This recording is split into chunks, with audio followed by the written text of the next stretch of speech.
Hello दोस्तों, तो स्वागत है आपका आज के वीडियो में। आज हम आप लोग के लेके आए हैं इंटरमीडिएट एग्जामिनेशन एनुअल एग्जामिनेशन 2022 का मॉडल से, ठीक ना, जिसमें हम आप लोगों को कराने जा रहे हैं हिस्ट्री का टॉप 100 क्वेश्चन, ठीक ना। हिस्ट्री का टॉप 100 क्वेश्चन हम आप लोगों को कराने जा रहे हैं। इसमें ऐसे क्वेश्चन है बाबू जो आप लोग के 2022 के एग्जामिनेशन के थ्रू से, मतलब कि उसके व्यू से बहुत इंपॉर्टेंट है, ठीक ना। इसमें जितने भी सारे क्वेश्चन है वो आने वाले एग्जाम के व्यू से, मतलब कि पीछे प्रीवियस ईयर्स के क्वेश्चंस और कई प्रकार के गेस्ट पेपर से मिलकर इसको संभावित प्रश्न तैयार किया गया है, ठीक है। तो आप लोग को यही नहीं बताना कि आप लोग लास्ट तक बने रहिए, ठीक ना। जो जिन बच्चों का मतलब आर्ट्स है और 12th क्लास से आर्ट्स है, हिस्ट्री है उनका, वो लास्ट तक बने रहिए, वीडियो को लास्ट तक देखें, ठीक है। अपने दोस्तों को शेयर कीजिए, सब्सक्राइब कीजिए, ठीक ना, और लाइक कीजिए। और आप लोग को अगर क्वेश्चन का आंसर पता है तो कमेंट में जरूर दीजिएगा, ठीक ना। मेरे बोलने से पहले आप लोग जरूर आंसर दीजिएगा, ठीक ना। तो हम शुरू करते हैं आप, ठीक है। शुरू करते हैं पहला क्वेश्चन, ठीक ना। यह कुछ इन्फॉर्मेशन है बाबू जो आप लोग को सेम वैसे ही मॉडल सेट में मिलेगा वहाँ पे इंटरमीडिएट के एग्जामिनेशन में, ठीक ना। ये रहा आपका हिस्ट्री का पहला क्वेश्चन, ठीक ना। ये आपका पहला क्वेश्चन है बाबू। पहला क्वेश्चन है कि मोहनजोदड़ो का उत्खनन किसने किया था, ठीक ना। ये बहुत इंपॉर्टेंट क्वेश्चन, ठीक ना। जिन बच्चों को पता है, ठीक ना, कमेंट बॉक्स में जवाब जरूर दीजिए, ठीक ना। अगर नहीं पता है तो वीडियो के अंत तक बने रहिए, सारे क्वेश्चन का उत्तर आप लोग लेके जाइएगा और यही याद कीजिएगा, ठीक ना। कि मोहनजोदड़ो का उत्खनन किसने किया था, तो हमने बाबू ऐसे कई वीडियो में बता रखा है, ठीक ना, कि मोहनजोदड़ो का उत्खनन आर.डी. बनर्जी, ठीक, मतलब कि राखल दास बनर्जी ने 1922 ईस्वी में किया था। कब किया था? 1922 ईस्वी में किया था। और मोहनजोदड़ो ये किसका हिस्सा है? तो ये हड़प्पा सभ्यता का हिस्सा है। किसका है? हड़प्पा सभ्यता का एक शहर है। तो हड़प्पा का खोज किसने किया था? दयाराम साहनी ने किया था 1921 ईस्वी में, ठीक ना। लेकिन मोहनजोदड़ो का यहाँ पूछ रहा है, ठीक ना। तो मोहनजोदड़ो का खोज किसने किया था? आर.डी. बनर्जी, मतलब कि राखल दास बनर्जी ने, ठीक ना। कब किया था? तो 1922 ईस्वी में किया था, ठीक है। चलते हैं, पहला क्वेश्चन क्लियर हो गया। सेकंड क्वेश्चन पे चलते हैं, ठीक ना। इब्न बतूता किस देश का यात्री था, ठीक ना। दूसरा नंबर क्वेश्चन है बाबू कि इब्न बतूता किस देश का यात्री था। तो बाबू इब्न बतूता मोरक्को देश का यात्री था, ठीक ना। अब ये मोरक्को कहाँ आता है, ठीक ना, तो ये दक्षिण अफ्रीका में, ठीक ना। अफ्रीका कॉन्टिनेंट जो आप पता है ना आप लोग को, अफ्रीका कॉन्टिनेंट ज्योग्राफी वालों को पता हुआ कि कॉन्टिनेंट 7 है पूरे वर्ल्ड में। तो अफ्रीका कॉन्टिनेंट में एक मोरक्को देश आता है, ठीक ना। तो इब्न बतूता वहीं कराने वाला था। और मोरक्को से उसने क्या हुआ था कि मतलब कि सऊदी अरेबिया, मक्का मदीना होते हुए कंधार पहुंचकर उसने दिल्ली पहुंचा था, ठीक है। और यहाँ क्या उसने मतलब कि भारत देश की यात्रा की थी, ठीक है। चलिए, तो इसका option C will be answer होगा, ठीक ना। जिन बच्चों को पता है कमेंट में जरूर दीजिए, ठीक ना। ये क्वेश्चन का आंसर जरूर दीजिए आप लोग, ठीक ना। सारे बच्चे इसका जवाब दीजिए, ठीक ना, कि आइन ए अकबरी किसने लिखा था। हम वेट कर रहे हैं आप लोग के इंतजार का, आप लोग को आंसर का इंतजार कर रहे हैं, ठीक ना, कि आइन ए अकबरी किसने लिखा था, ठीक है। तो बाबू आइन ए अकबरी अबुल फजल ने लिखा था, ठीक ना। कौन लिखा था? Abul Fazal. C, option C will be answer. इसका क्या होगा? सी होगा, ठीक है। चलिए, आइन ए अकबरी अबुल फजल ने लिखा था, ठीक ना। आइन ए अकबरी कौन लिखा था? अबुल फजल, ठीक ना। चलिए, अगला क्वेश्चन कि अस्थाई बंदोबस्त कहाँ लागू किया गया था, ठीक ना। ये बहुत इंपॉर्टेंट क्वेश्चन है बाबू, ठीक ना, मॉडर्न हिस्ट्री से, कि अस्थाई बंदोबस्त कहाँ लागू किया गया था। तो अस्थाई बंदोबस्त बाबू बंगाल में लागू किया गया था। उस समय बंगाल, जब हम लोग का देश जब गुलाम था बाबू, तो बंगाल एक बहुत बड़ा था, ठीक ना। एक बंगाल बहुत बड़ा रेसिडेंसी था, ठीक ना। बंगाल में हम बता देते कि असम, बिहार, उड़ीसा, छत्तीसगढ़ और झारखंड, ठीक ना, ये सारे चीज आ जाते थे, ठीक ना। और बांग्लादेश भी आ जाता था, ठीक ना। उस समय बांग्लादेश अपना देश का हिस्सा था। तो बंगाल में इतने सारे आते थे, ठीक ना। तो स्थायी बंदोबस्त सबसे पहले कहाँ लागू हुआ था? बंगाल में हुआ था, ठीक है। चलिए, 5 नंबर क्वेश्चन देखते हैं। 5 नंबर वो प्रश्न है कि तंबाकू के सेवन पर किस शासक ने प्रतिबंध लगाया, ठीक ना। कि तंबाकू के सेवन पर किस शासक ने प्रतिबंध लगाया था। तो वो तंबाकू के सेवन पर जहांगीर ने प्रतिबंध लगाया था। किसने? जहांगीर ने प्रतिबंध लगाया था, ठीक ना। जहांगीर, जो बढ़ते हुए जो सेवन था तो उसमें कई लोग बीमार पड़ जाते थे।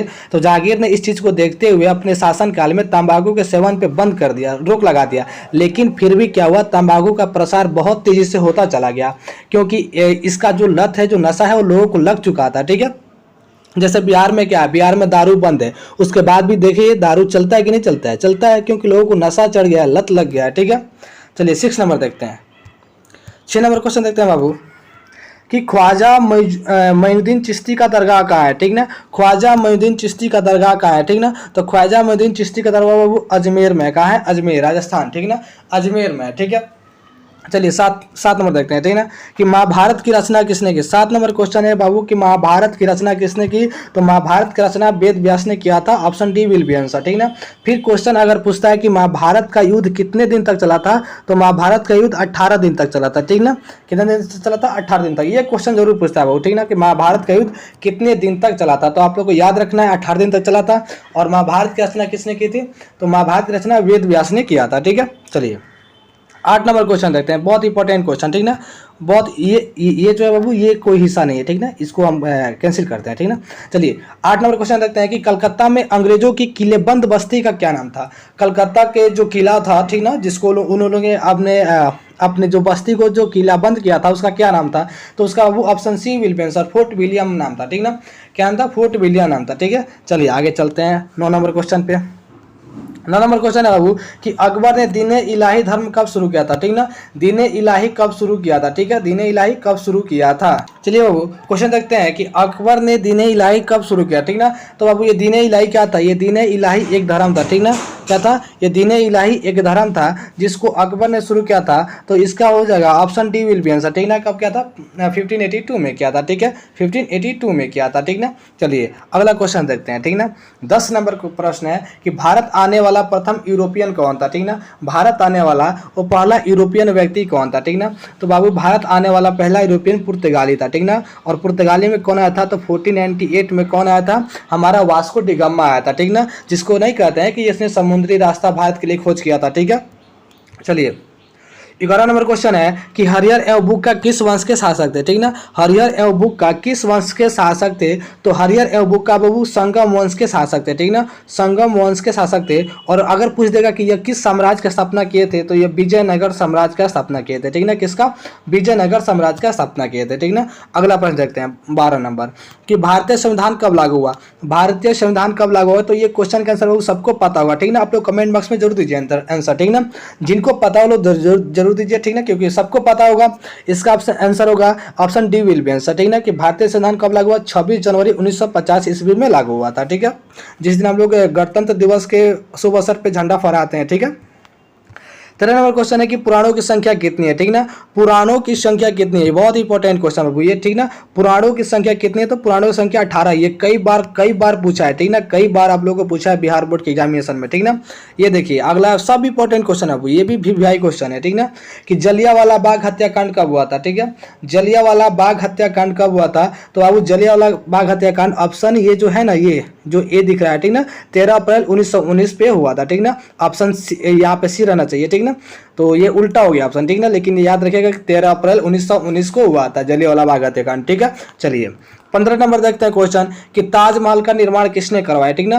ताजमहल का निर्माण किसने करवाया था। तो सबको पता है वो कि ताजमहल का निर्माण शाहजहां ने करवाया था। लेकिन अगर क्वेश्चन पूछ देगा कि ताजमहल का निर्माण कब से शुरू किया गया, तो 1932 से, ठीक ना, 1932 ईस्वी, सॉरी, ठीक ना, सॉरी, ठीक ना, 1632 ईस्वी से शुरू किया था, ठीक ना। हम गलती से रफ लैंग्वेज मतलब कि 1932 बोल दिया, ठीक ना। तो ताजमहल का निर्माण किसने करवाया था, शाहजहां ने। और कब से शुरू किया था, 1632 ईस्वी से, ठीक है। चलिए अगला क्वेश्चन देखते हैं, ठीक ना। चलिए अगला क्वेश्चन है बाबू कि वास्को डी गामा भारत कब आया था, ठीक ना। वास्को डी गामा भारत कब आया था। हमने अभी बताया बाबू आपको कि प्रथम यूरोपियन कौन आया था, वास्को डी गामा आया था। कब आया था, 1498 में, हमने बताया आप लोगों को, ठीक ना। Option B will be answer, ठीक है। चलिए अगला क्वेश्चन है 17 नंबर क्वेश्चन है बाबू कि रैयतवाड़ी व्यवस्था सर्वप्रथम कहाँ लागू की गई थी, ठीक ना। रैयतवाड़ी व्यवस्था सर्वप्रथम कहाँ लागू की गई थी। तो बाबू रैयतवाड़ी व्यवस्था सर्वप्रथम मद्रास में लागू किया गया था। कहाँ, मद्रास रेसिडेंसी में, ठीक ना, मद्रास में, याद रखिएगा, ठीक ना। मद्रास कहाँ था हमारा, ठीक ना। तो ये जो हमारा भारत का जो निचला हिस्सा है ना, यहीं पे मद्रास, ठीक ना, जिसमें तमिलनाडु, केरल, आंध्र प्रदेश सारे चीज़ आ जाते थे, सारे मतलब क्षेत्र कर्नाटक वगैरह आ जाते थे, ठीक है। चलिए 18 देखते हैं कि महाभारत युद्ध कितने दिनों तक चला था। ऊपर हमने बता रखा था बाबू आपको, ठीक ना, कि महाभारत का युद्ध 18 दिन तक चला था, ठीक ना। Option D will be answer, ठीक ना। जिनको पता है आंसर दीजिए, ठीक ना। और जिन बच्चों के जिन स्टूडेंट को जो दोस्त हैं और जो मतलब कि कहीं ट्यूशन वगैरह कुल नहीं कर पा रहे हैं, तो उनके पास शेयर कीजिए ताकि ऑब्जेक्टिव उनके पास पहुंच जाए। ऑब्जेक्टिव बहुत इंपॉर्टेंट है बाबू, तैयारी करना, ठीक ना। क्योंकि ऑब्जेक्टिव आपको 1 नंबर का 1 नंबर दे के जाता है, ठीक ना। लेकिन अगर गलत हो जाए तो ये 1 नंबर का 1 नंबर काट भी लेता है, ठीक ना। 1 नंबर का 1 नंबर काट भी लेता है। तो ऑब्जेक्टिव बहुत जरूरी है, उसको ध्यान रखना कि किसका आंसर क्या हुआ, ठीक ना। तो आप लोग लाइव सेशन तक बने रहिए, ठीक ना। 19 नंबर क्वेश्चन है कि जय हिंद का नारा किसने दिया था, ठीक ना। जय हिंद का नारा किसने दिया था, तो जय हिंद का नारा सुभाष चंद्र बोस ने दिया था, ठीक ना। Option D will be answer, ठीक है। चलिए 20 नंबर प्रश्न है कि रामानंद किसके शिष्य थे, ठीक ना। रामानंद के शिष्य कौन थे, ठीक ना। रामानंद के कौन, मतलब कि इनमें से कौन रामानंद के शिष्य थे, तो इसमें से कबीर थे, ठीक ना। कौन थे, कबीर थे। Option B will be answer, ठीक ना। कबीर का दोहा बहुत अच्छा लगता है, जो सुबह सुबह बजता है, ठीक ना, सबको अच्छा लगता है, ठीक ना। इस पर मूवी भी निकला है। चलिए 21 नंबर क्वेश्चन देखते हैं कि कोल विद्रोह के नेता कौन थे, ठीक ना। कोल विद्रोह के नेता कौन थे, तो बाबू कोल विद्रोह के नेता बुद्धो भगत थे। कौन थे, बुद्धो भगत, याद रखिएगा, ठीक ना। कोल विद्रोह के नेता कौन थे, बुद्धो भगत थे, ठीक है। चलिए 22 नंबर क्वेश्चन देखते हैं कि पुरातत्व के अंतर्गत निम्न में से कौन सा नहीं है, ठीक ना। 22 नंबर क्वेश्चन है कि पुरातत्व के अंतर्गत निम्न में से कौन नहीं है। तो बाबू पहले आप लोग को ये जानना होगा कि पुरातत्व होता क्या है, व्हाट इज आर्कियोलॉजी, ठीक ना। पुरातत्व का मतलब होता है कि वह वस्तु जो मिट्टी के अंदर से, ठीक ना, हमें प्राप्त होती है, खुदाई से हमें प्राप्त होती है। जब मिट्टी के अंदर जब खुदाई होता है तो हमें जो प्राप्त होती है उसे हम पुरातत्व कहते हैं, ठीक ना। ये क्वेश्चन सब्जेक्टिव में पूछेगा तो आप लोग याद रखिए कि वह वस्तु जो पृथ्वी के खुदाई से प्राप्त होती है उसे हम पुरातत्व कहते हैं, ठीक ना। तो चलिए, या जिससे हमें पुराना चीज़ का अवशेष मिलता है, ठीक ना, पुराना चीज़ का हमें अवशेष मिलता है जिससे हम इतिहास के बारे में पता लगे, उसे हम पुरातत्व कहते हैं। तो देखिए साहित्य, ठीक ना, साहित्य से हमें इतिहास का पता चलता है ना कि कब किसके काल में लिखा गया। तो चलिए ये पुरातत्व है। सिक्के भी ये पुरातत्व है। अभिलेख जो मिलता है वो भी पुरातत्व है। भग्नावशेष ये पुरातत्व नहीं है बाबू, ठीक ना, क्योंकि इससे हमारे इतिहास का साक्ष्य नहीं मिलता है, ठीक है। चलिए 23 नंबर क्वेश्चन है कि सर की उपाधि किसने वापस की थी, ठीक ना। सर की उपाधि किसने वापस की थी, तो बता देते हैं बाबू कि 23 नंबर क्वेश्चन, अगर जिनको आंसर पता है कमेंट में जरूर दीजिए, ठीक ना, कि सर की उपाधि किसने वापस की थी। चलिए बताइए आप लोग, ठीक ना, कि सर की उपाधि किसने वापस की थी। बाबू सर की उपाधि 23 नंबर क्वेश्चन का हो जाएगा सी विल बी आंसर, ठीक ना। रविंद्रनाथ टैगोर ने वापस की थी। और पता है कब की थी, जब जलियांवाला बाग हुआ था ना हत्याकांड 1919 ईस्वी में, तो इससे बहुत सारे देश के जो बहुत बड़े बड़े नेता थे उन्होंने बहुत दुख जताया, ठीक ना। तो रविंद्रनाथ टैगोर ने सर की उपाधि वापस दे दिया और हमारे महात्मा गांधी ने केसर ए हिंद का उपाधि वापस कर दिया, ठीक है। चलिए आते हैं 24 क्वेश्चन देखते हैं कि अकबर का वित्त मंत्री कौन था, ठीक ना। वित्त मंत्री कौन था, who is the finance minister of was in Akbar, ठीक ना, ऑफ अकबर, ठीक ना। अकबर का वित्त मंत्री कौन था, ठीक ना, ठीक ना। अकबर का फाइनेंस मिनिस्टर कौन था अकबर का, ठीक ना, तो टोडरमल था। कौन था, टोडरमल था, ठीक ना। जैसे अभी हमारा फाइनेंस मिनिस्टर कौन है, ठीक ना, निर्मला सीतारमण है, ठीक ना। तो उस समय भी कौन था, अकबर का फाइनेंस मिनिस्टर टोडरमल था। कौन था, टोडरमल, ठीक ना, याद रखिएगा। चलिए पूना समझौता कब हुआ था, 25 नंबर क्वेश्चन, 25 नंबर बहुत इंपॉर्टेंट है आपको, ठीक ना। इसको अभी ऑफलाइन में पढ़ा के आ रहे हैं, ठीक ना, कि 25 नंबर क्वेश्चन है कि पूना समझौता किस वर्ष हुआ था, ठीक ना। तो बाबू आप लोग बता दें कि पूना समझौता 1932 में हुआ था। कब हुआ था, 1932 ईस्वी में हुआ था पूना समझौता, ठीक ना। चलिए अशोक किस वंश का शासक था, ये सबको पता है। वो जिनको पता है ऑप्शन में सॉरी कमेंट में दीजिए, ठीक ना, कमेंट कीजिए कि कितने लड़कों को और लड़कियों को पता है, ठीक ना। अशोक किस वंश का शासक था, तो बाबू अशोक के मौर्य वंश का शासक था। Option B will be answer, ठीक ना। चलिए 27 पे आते हैं। संथाल विद्रोह कब आरंभ हुआ था, ठीक ना। संथाल विद्रोह कब आरंभ हुआ था, तो संथाल विद्रोह बाबू 1855 में आरंभ हुआ था। ये संथाल कहाँ के रहने वाले थे, ये संथाल बाबू जंगलों पर रहने वाले थे, ठीक ना, पहाड़ियों पे, ठीक ना, पहाड़ियों के पर रहने वाले ये जनजाति थे, ठीक ना, संथाल। तो ये संथाल विद्रोह 1855 में हुआ था, ठीक है। चलिए 28 नंबर क्वेश्चन है कि मनुस्मृति में कितने प्रकार के विवाह का उल्लेख किया गया है, ठीक ना। मनुस्मृति में कितने प्रकार का विवाह का उल्लेख किया गया है, तो बाबू मनुस्मृति में आप लोग को 8 प्रकार के विवाह का उल्लेख किया गया है। कितने प्रकार का, 8 प्रकार का विवाह का उल्लेख किया गया है, ठीक ना, 8 प्रकार का, ठीक ना, सबको जानता है। चलिए 29 नंबर क्वेश्चन देखते हैं। 29 नंबर क्वेश्चन है कि दमीन इको क्या था, दमीन इको क्या था। तो देखिए बाबू यहाँ 4 ऑप्शन दिया है, भूभाग, उपाधि, तलवार, जागीर, ठीक ना। कई बच्चे जाते हैं, स्टूडेंट जाते हैं, देखते हैं कि दमीन इको क्या था, उपाधि पे मार के चले आते हैं, उपाधि पे मार के चले आते हैं। अब सोचते हैं कि अरे यार 1 नंबर तो सही हो गया, लेकिन बाबू आपका 1 नंबर गलत हो गया। यहाँ आपका 1 नंबर नहीं मिलने वाला है, और आपका 1 नंबर नहीं, आपका एक क्वेश्चन भी आपके नज़र से हट गया, आपके बुकलेट से हट गया कि अब आप 1 से एक्स्ट्रा क्वेश्चन भी हल नहीं कर सकते हैं, ठीक ना। इस बात को ध्यान देना है कि भूभाग था, ठीक ना। दमीन इको क्या था, एक भूभाग था, ठीक ना, एक भूभाग था। हमने ऊपर बताया ना कि संथाल विद्रोह हुआ था, तो संथाल विद्रोह में ही जो भूभाग दिया गया था उनको कृषि करने के लिए, उसी को दामिन इको कहा गया था, ठीक है ना। तो किससे संबंधित है दामिन इको? भूभाग से, ठीक है। चलिए तीसरा नंबर क्वेश्चन देखते हैं कि हड़प्पा सभ्यता का सबसे बड़ा नगर कौन सा था, ठीक ना। हड़प्पा सभ्यता का सबसे बड़ा नगर कौन सा था? तो बाबू मोहनजोदड़ो था, ये सबको पता है, ठीक ना। कौन था? मोहनजोदड़ो था, ठीक है। चलिए आगे आते हैं, अगला क्वेश्चन आते हैं। अगला क्वेश्चन कि पानीपत का प्रथम युद्ध किस वर्ष हुआ था? बहुत इंपॉर्टेंट क्वेश्चन है, वो VVI क्वेश्चन, इसको मान लीजिए, ठीक ना, और रटा मार लीजिए। जिन बच्चों को पता है कि पानीपत का प्रथम युद्ध किस वर्ष हुआ था वो कमेंट में जरूर आंसर दीजिए, ठीक ना। कमेंट कीजिए कि कितने लोगों को पता है कि कब हुआ था पानीपत और किसके साथ हुआ था, ये भी लिखिए, ठीक ना। देखिए 31 नंबर क्वेश्चन है कि पानीपत का प्रथम युद्ध किस वर्ष हुआ था? तो बाबू पानीपत का प्रथम युद्ध 1526 ईस्वी में हुआ था, और यह आपके बाबर और अब्राहिम लोदी के बीच में हुआ था, ठीक ना। लोदी के बीच में हुआ था, ठीक ना, 1526 ईस्वी में, ठीक ना। और यहीं से बाबर का वर्चस्व अपने देश में आ गया, ठीक ना, और तुर्कियों का शासन हो गया, ठीक ना। चलिए 32 नंबर क्वेश्चन देखते हैं कि प्लासी का युद्ध लड़ा गया, ठीक ना। 32 नंबर क्या क्वेश्चन है कि प्लासी का युद्ध लड़ा गया, प्लासी का युद्ध लड़ा गया। तो प्लासी का युद्ध बाबू कब लड़ा गया था पता है आपको, ठीक ना। प्लासी का युद्ध बाबू 1757 में लड़ा गया था। कब? 1757 में लड़ा गया। आपको याद है कि आप लोगों ने बुक पढ़ते समय आप लोगों को ध्यान दिया होगा कि जब प्लासी का युद्ध लड़ा गया था 1757 में, तो उस समय यह भविष्यवाणी की गई थी कि आज से 100 साल बाद, 1757 के 100 साल बाद अपने देश को आज़ादी मिल जाएगी, मतलब कि 1857 में आज़ादी मिल जाएगी।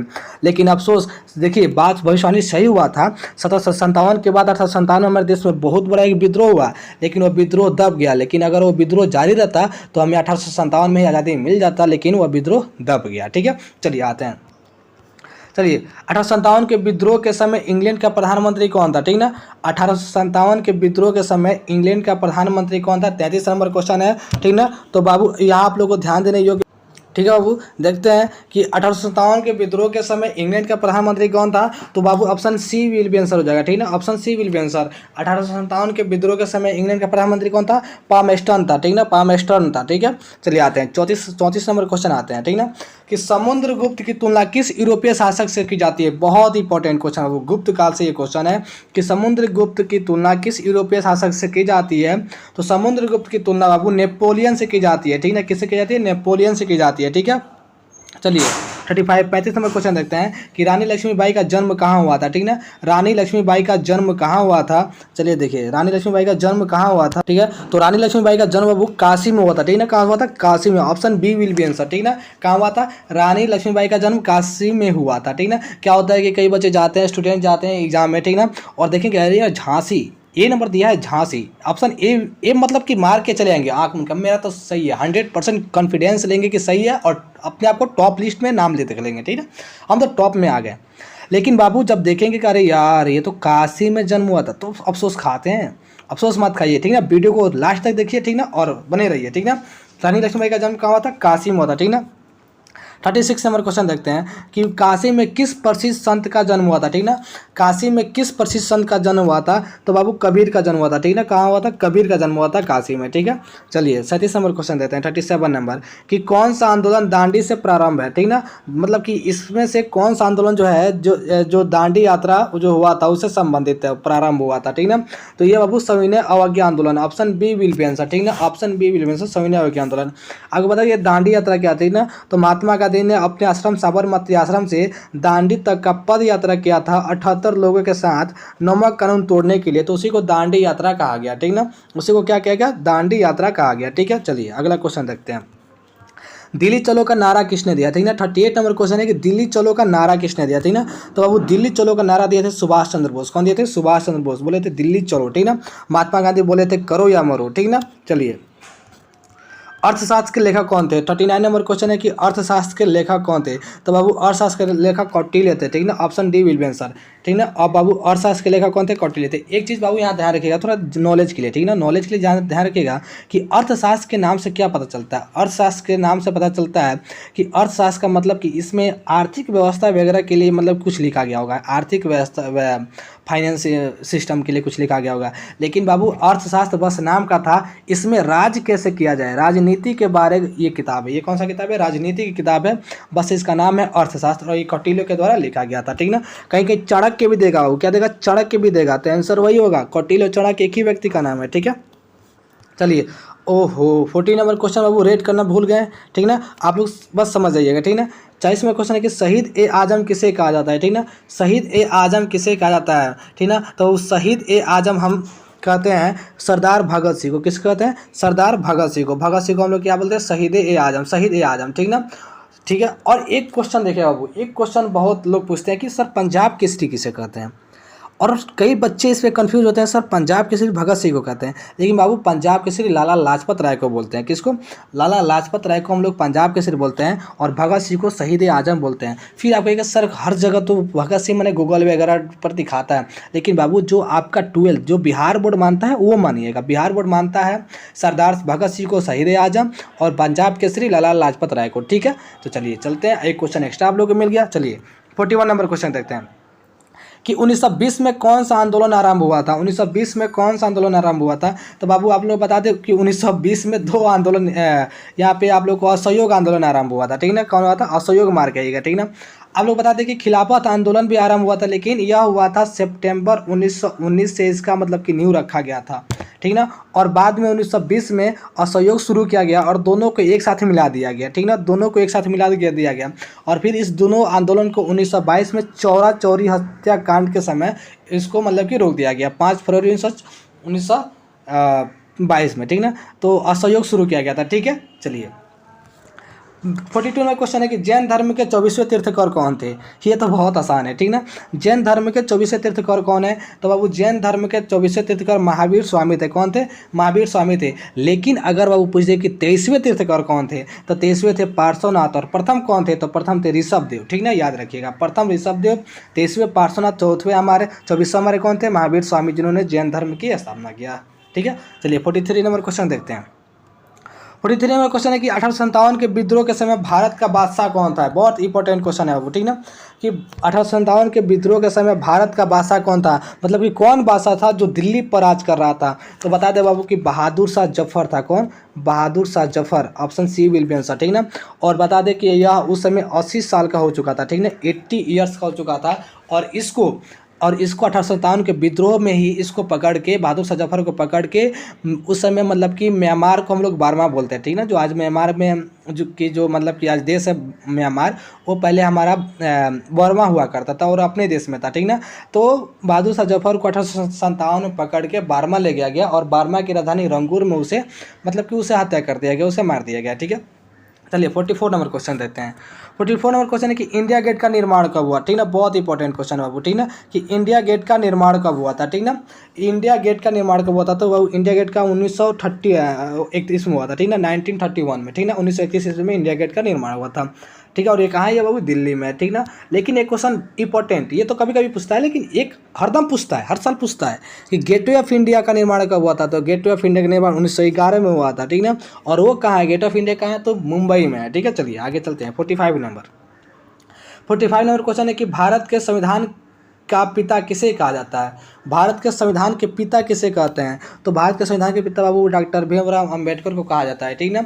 डॉक्टर भीमराव अंबेडकर को कहा जाता है, ठीक है। चलिए अगला क्वेश्चन देखते हैं कि तृतीय बौद्ध संगीति कहाँ हुई थी। तृतीय बौद्ध संगीति कहाँ हुई थी, ठीक ना बाबू। 46 नंबर क्वेश्चन बहुत इंपॉर्टेंट है, पूछ रहा है कि तृतीय बौद्ध संगीति कहाँ हुई थी। तो तृतीय बौद्ध संगीति वो पाटलिपुत्र में हुआ था, ठीक ना। कहाँ हुआ था? पाटलिपुत्र में, ठीक ना, याद रखिएगा। तृतीय बौद्ध संगीति मतलब कि पाटलिपुत्र में हुआ था, ठीक है। चलिए 47 नंबर क्वेश्चन देखते हैं कि भारत के प्रथम राष्ट्रपति कौन थे। बहुत इंपॉर्टेंट क्वेश्चन है बाबू, ये तो मैंने संपूर्ण बिहार से क्वेश्चन है, ठीक ना। भारत के प्रथम राष्ट्रपति कौन थे? तो भारत के प्रथम राष्ट्रपति बाबू राजेंद्र प्रसाद थे, ठीक ना। डॉक्टर राजेंद्र प्रसाद, सॉरी हम डॉक्टर लिखना भूल गए, सम्मान देना चाहिए, ठीक ना, हम नहीं दे पाए, ठीक ना, उसके लिए सॉरी, ठीक ना। डॉक्टर राजेंद्र प्रसाद, डॉक्टर राजेंद्र प्रसाद कहाँ के रहने वाले थे बाबू? सिवान के जीरादी ग्राम के, ठीक ना। और ये बहुत इंपॉर्टेंट क्वेश्चन है, सबको पता होना चाहिए जिनको पता है, ठीक ना। चलिए राजेंद्र प्रसाद के नाम पर आप लोग इज्जत से डॉक्टर राजेंद्र प्रसाद कमेंट में लिख दीजिए, ठीक ना। 47 का सारे बच्चे इज्जत दीजिए, ये अपने बिहार के एक लाल थे, ठीक ना। चलिए लिखिए अगला क्वेश्चन है 48 नंबर की मीरा किसकी भक्त थी, ठीक ना। 48 नंबर क्वेश्चन है कि मीरा किसकी भक्ति, मीरा किसकी भक्ति। तो बाबू मीरा कृष्ण की भक्ति, ठीक ना। किसकी भक्ति? कृष्ण जी की भक्ति थी, और ये बहुत बचपन से ही भक्ति थी, ठीक ना। चलिए 49 नंबर क्वेश्चन है कि कांग्रेस की स्थापना कब हुआ था। यहाँ बीच में आपको स्पेस देना भूल गए, ठीक है, स्पेस देना भूल गए हैं। कांग्रेस की स्थापना कब हुई थी, तो कांग्रेस की स्थापना 1885 ईस्वी में हुआ था, 1885 में हुआ था, ठीक है, 1885 में हुआ था, ठीक है। चलिए बहुत अच्छा क्वेश्चन, आप लोग कमेंट में ऐसे बने रहिए, वीडियो को लास्ट तक देखिए, ठीक ना, और अपने दोस्तों के पास शेयर कीजिए ताकि उनको भी फायदा हो। ऐसे अकेले अकेले पढ़ लीजिएगा तो फिर कैसे क्या होगा, ठीक है। चलिए 50 नंबर क्वेश्चन है कि प्रसिद्ध विरूपाक्ष मंदिर कहाँ स्थित है, ठीक ना, प्रसिद्ध विरूपाक्ष मंदिर कहाँ स्थित है, ठीक ना। अब ये मंदिर विरूपाक्ष मंदिर कहाँ स्थित है, 50 नंबर क्वेश्चन, तो पता है बाबू कहाँ स्थित है, ये हम्पी में। कहाँ है, हम्पी में, option A will be answer, ठीक है। तो ये रहा बाबू आपका आज का टॉप 50 क्वेश्चन, ठीक है, टॉप 50 क्वेश्चन। आप जिसको हम पार्ट 1 के नाम से जानेंगे, अब इसका पार्ट 2 हम कल लेके आएंगे, टॉप 50 और क्वेश्चन, टोटल हो जाए टॉप 100 क्वेश्चन। आप लोग ऐसे ही लाइव सेशन बने रहिए, डेली यहाँ बाबू वीडियो अपलोड किया जाता है, history, geography, politics, economy, psychology, sociology, Hindi, English से रिलेटिव, ठीक ना। तो आप सब्जेक्टिव भी आप लोग को ध्यान रखा जा रहा है, ठीक ना, क्योंकि हमेशा ऑब्जेक्टिव सिर्फ क्या है, ऑब्जेक्टिव मतलब कि 50% ही है ना, 50% सब्जेक्टिव है, तो उसका भी तैयारी करना है, ठीक है। तो thank you so much guys for watching, मतलब कि आप लोग को लास्ट तक बने रहिए, दोस्तों के पास शेयर कीजिए, दोस्तों से बेईमानी मत कीजिए, ठीक ना, और हाँ लाइक कर दीजिए, लाइक से बेईमानी मत कीजिए, ठीक ना, सारे बच्चे लाइक कीजिए। Thank you so much guys.